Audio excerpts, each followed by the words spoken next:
In August 2024, Midjourney, the AI-driven image generator, opened its doors to everyone.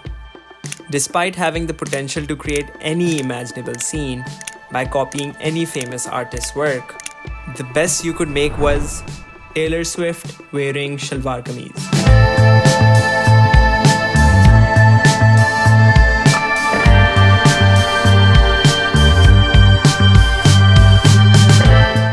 In 2016, I remember it was my very first class of Intro to Photoshop, and our teacher taught us three things: how do layers work, how to add text, and how to bring in elements in Photoshop. And I made my very first artwork. It sucked, like every first try project.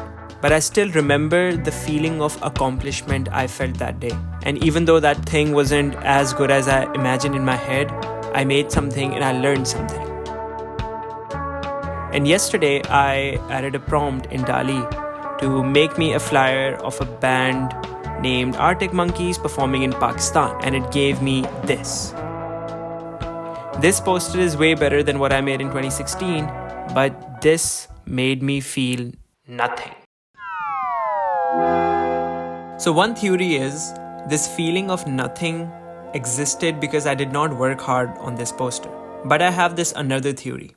So in 2018, I was supposed to make a poster for the Pakistani Culture Night happening in my university. And I remember I spent 3 days illustrating this lady holding a dupatta, and I made this.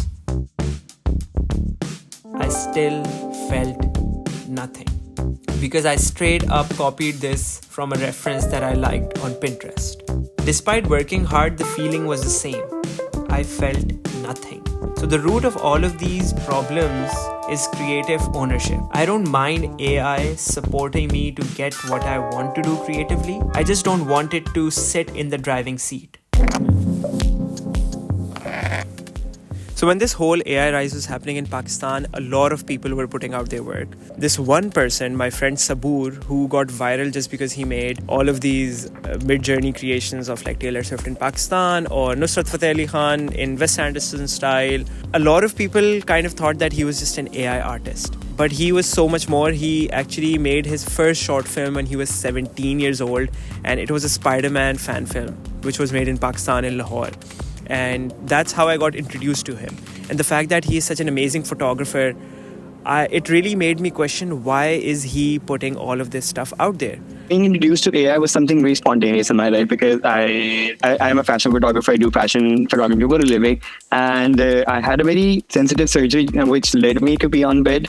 I couldn't move, I couldn't walk. So, and as a creative, whenever you're bounded to bed, you get that feeling of like, worthless. Like I can't do anything. I can't go on shoots. I can pick up my camera. And I went through all the work that I had done in the past year, and I was just trying to create something new out of them.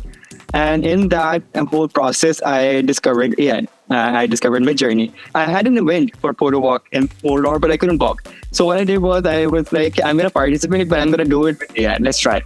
And I just put them on stories, and people loved it. And I was like, this is AI. And I showed the whole process, The second post was a Spider-Man in the streets of Lahore. I really wanted it to look like a fashion shoot of Spider-Man in Lahore. And I posted it, and it went viral. And I never thought it was going to go viral. And I didn't even have that thought in mind. This can actually be something people are really interested in. The virality that Spider-Man artwork had, have you experienced something of that same level of virality before? Never. Even imagine I've been doing photography for 9 years. I did a photograph for the moon and stars. It took me 5 hours in the middle of nowhere. That post just got 200 likes or something. But this specific picture, that it got 20,000 likes. I never experienced such kind of virality in my whole career. And I started to actually realize that, there's the difference between content and art is something I'm doing for myself. And the people were requesting a lot, make this, make that, make this, make that. And I did that for a week or two. And during that week or two, I can't stress on this, the amount of projects that were after me. Zong, Telenor, all these big, huge MNCs, Honda, everyone were after me that make specific, we'll give you a mock-up of our car, make this specific poster in AI. But I just never did a single campaign out of it because it just never felt right. I don't know why. Indian driver in Deadpool also played the Prabhita Prabhakar in the Cross Spider-Verse, he also messaged me. And I think that was the biggest achievement for me, because I realized that an actual Spider-Man ka banda actually did recognize it. And he didn't reply to my AI posters, he responded to my trailer. Where anyone used to, call me an AI artist or even try to mention me as an AI artist, it used to feel really bad. I think that is sort of like Google search, where you input something and you get a result.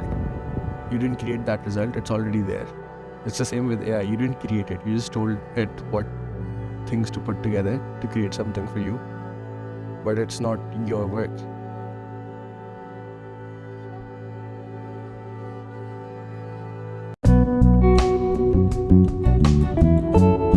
AI is here to stay, and it really can make you efficient.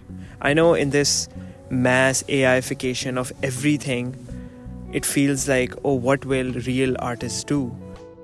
Real people want to look at real artists, and that feeling and that emotion and that connection will always be appreciated. Maybe right now it feels like this doesn't make sense, but the fact that for me to go outside and take a photo of the mountains was such a beautiful experience. I know I could get the same image or maybe a better image in Midjourney, but the fact that I went outside, me and my friends, like just capturing certain beautiful views, it had so much context and emotion to it that if I'm sick, like Saboor was when he started using AI, or if I can't go outside, that's where I will rely on it. But sometimes when I create, and when I create for myself, for example this YouTube video, I think AI is just gonna help me go through the whole process of maybe posting it on Monday.